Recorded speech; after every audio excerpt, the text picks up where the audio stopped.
A Critical Comparison of Hurston and Morrison by Danielle Galvin, Gabriela Olivas, Brian No, and Anthony Boeto. Zora Neale Hurston was born in Notasulga, Alabama in 1891, but moved to Eatonville, Florida for the majority of her young life. She attended several colleges, including Howard University, Barnard College, and Columbia University, to study anthropology.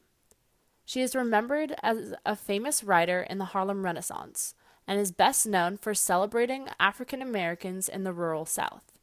She does this through the settings of her work, which is often her hometown of Eatonville, and the African American culture that she presents. Her most famous work includes Their Eyes Were Watching God, Spunk, Mules and Men, Moses, and Man of the Mountain. Toni Morrison was born on February 18 in 1931 at Lorain, Ohio. She is the second of four in her working-class African-American family. In 1949, she enrolled at the historically black Howard University. She later graduated in 1953 with a BA in English and went to earn her Master of Arts in Cornell University in 1955. Her most celebrated novel, Beloved, was published in 1987, and over the years she has received over 25 awards. History in African American Literature. One of the first African American authors was Phyllis Whitley. She was born on 1753 and died in 1784. She was captured and sold into slavery at age 7 and was brought to the United States, where she learned and mastered the English language by 16. Leading figures of the American Revolution, including George Washington, praised her work. But most whites found it hard to believe that Whitley, a black woman, was intelligent enough to write her own poems. She soon proved herself the author in court, and this incident was the first recognition of African American literature. This type of literature began during the 18th and 19th century. Qualities of African American literature. This type of literature is usually written by, about, and sometimes specifically for African Americans. They also tend to focus on the role of African American roles within the larger American society. They concentrate on issues such as African American culture, racism, religion, slavery, freedom, and equality. It is also very common to see authors incorporate oral forms such as gospel music, blues, or rap into their writing.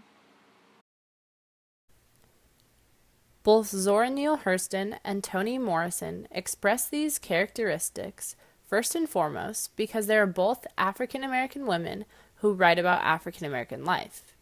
In Their Eyes Were Watching God, Zora Neale Hurston highlights Southern culture and values through Janie Crawford as a mixed female and her relationships with her several love interests.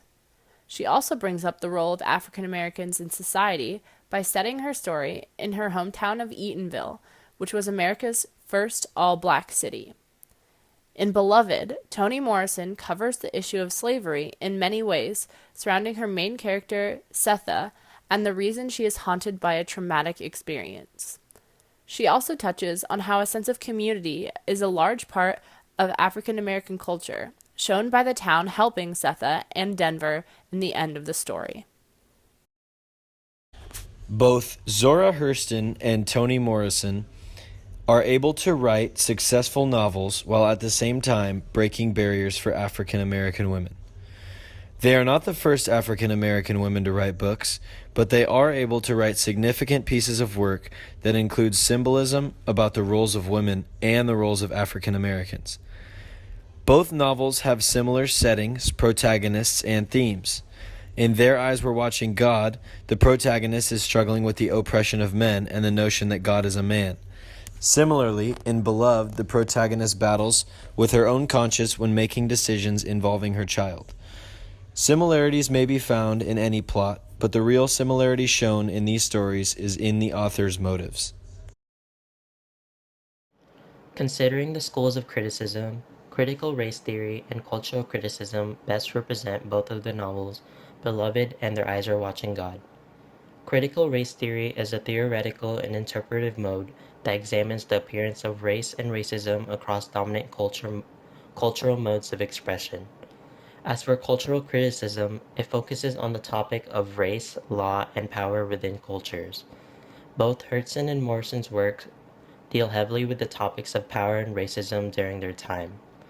In Beloved, the novel represents how race continues to function as a limit in African American life in the 1980s. In her novel, Morrison portrays the subjectivity of African Americans whose inner lives have been lost by racism and power. For example, one of the most irrational acts in the novel was done by Margaret Garner, who sought to free her children by killing them. She was willing to kill her own children for the purpose of freeing them from the horrors of slavery. Similarly, in Their Eyes Are Watching God, the novel portrays the black community, who represents the oppressed minority. For instance, racism is evident as Jania discovers that those who associate with white people are more confident with their race. In addition, lighter-skinned people assume superiority over the dark-skinned people, and the black community is not united because of jealousy and gossip. Both stories are followed by series of essays by critical race theorists due to how both Their Eyes Are Watching God and Beloved work within and against current social and cultural debates which are still controversial to this day.